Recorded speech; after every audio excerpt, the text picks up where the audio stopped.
हरे कृष्णा। आज मैं भगवत गीता का 4.26 बोलूँगा।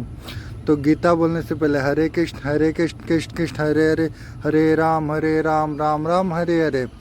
तो 4.25 में श्री कृष्ण अर्जुन को बताते हैं कि यज्ञ, त्याग और साधना के अनेक रूप अनेक रूप होते हैं। इस श्लोक में भगवान कहते हैं कि कुछ लोग देवताओं को अप्सना में यज्ञ करते हैं, और तो कुछ लोग परमात्मा को अग्नि मानकर आत्मा को उसमें अर्पण करते हैं। तो ये दोनों ही जो मार्ग है वो सेम मार्ग है, मतलब उसका दोनों का लक्ष्य एक ही है। दोनों को मतलब भगवान को प्राप्त करना ही है, मतलब भगवान को दिल में बसाना ही है। तो इसके ऊपर भी मैंने एक कविता तैयार किया है। वो कविता आप लोग देखो, कविता नहीं है, क्या बोलते हो, स्टोरी तैयार किया है।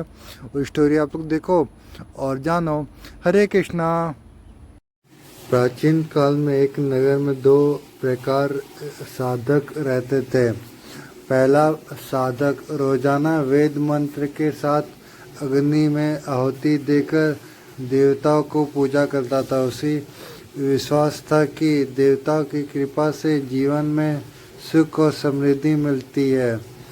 दूसरा साधक गहन चिंतन में लीन रहता था और मानता था कि सच्चे योग बाहरी अज्ञान में ही नहीं बल्कि आत्मा को भाव में संप्रीत करना है। वो ध्यान द्वारा अपने मन, अहंकार और इंद्रियों को परमात्मा में अर्पित करता था। दोनों ही अपने अपने मार्ग में साधना करते थे, एक बाहरी यज्ञ के द्वारा और दूसरे आंतरिक यज्ञ के द्वारा।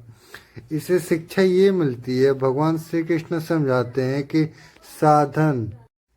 साधन के अनेक रूप ही हो सकते हैं। कोई देवता को पूज कर योग करता है, कोई आत्मा को समझकर संप्रेरित करता है।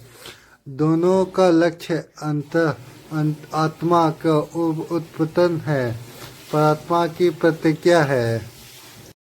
इसमें यह बताया गया है कि करने का आकार में कुछ भी अलग अलग दिया गया है, पर वो उसका काम का करने का मतलब वही है ना, कि भगवान को याद करना, भगवान के बारे में सोचना कि भगवान ने हमें ये सब दिन दिया है, तो अब मैं भगवान को कैसे अर्पण करूं। हरे कृष्णा। हरे कृष्णा। अभी मैं 4.26 बोलूँगा। 4.26 में श्री कृष्ण अर्जुन से कहते हैं, कुछ लोग इंद्रियों को संयमित करके उन्हें ज्ञान गंगा में अर्पित करते हैं, और कुछ लोग इंद्रियों को विश्वासियों रूप, रस, गंधा आदि स्वयंपूर्वक त्याग कर यज्ञ करते हैं। तो मतलब कुछ आदमी होता है जो त्याग नहीं करता, कुछ आदमी त्याग करता है, और वो जो इस सही से त्याग करता है और जो सही से ना त्याग करता है वो भी सही माध्यम है, उसका भी मार्ग एक ही है। और वो भी मार्ग श्री कृष्ण की बात कटु वचन पे जाता है। तो आप लोग इसके ऊपर भी मैंने एक स्टोरी तैयार किया है, आप लोग देखो और समझो। हरे कृष्णा। एक आश्रम में दो शिष्य साधना करते थे। पहला शिष्य हमेशा अपने इंद्रियों पर संयम रखता और सृष्टि का भोजन सामने होते हुए भी वह असहमत रखता। सुंदर दृश्य देखकर भी उसका मन विचलित न होता। वह मानता था कि इंद्रियों को ही यज्ञ में समर्पित करना चाहिए। दूसरा शिष्य थोड़ा अलग मार्ग पर था। वो कहता, इंद्रियों तो चाहेंगी ही कि आँख देखना बंद नहीं कर सकती, कान सुनना बंद नहीं कर सकता। असली साधना यही है कि विषय को त्याग। इसलिए वो भोजन करता पर स्वाद के पीछे नहीं भागता। सुंदर वस्तु देखता पर उसे मतलब पहनने की इच्छा नहीं करता। दोनों साधन अलग अलग यज्ञ करते थे।